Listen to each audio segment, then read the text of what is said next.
और काश तुम उस वक्त की कैफियत देखो जब फरिश्ते काफिरों की जानें निकालते हैं कि उनके चेहरों और पीठों पर मारते जाते हैं और कहते हैं अब आग के अजाब का मजा चखो।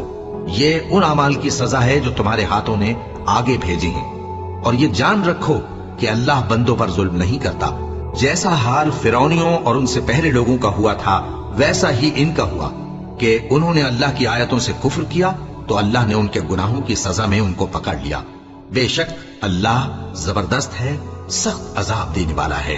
ये इसलिए कि जो नेमत अल्लाह किसी कौम को दिया करता है जब तक वो खुद अपने दिलों की हालत न बदल डाले अल्लाह उसे नहीं बदला करता।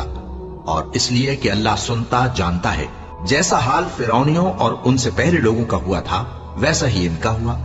उन्होंने अपने परवरदिगार की आयतों को झुटलाया तो हमने उनको उनके गुनाहों के सबब हलाक कर डाला और फिरौनियों को डुबो दिया और वो सब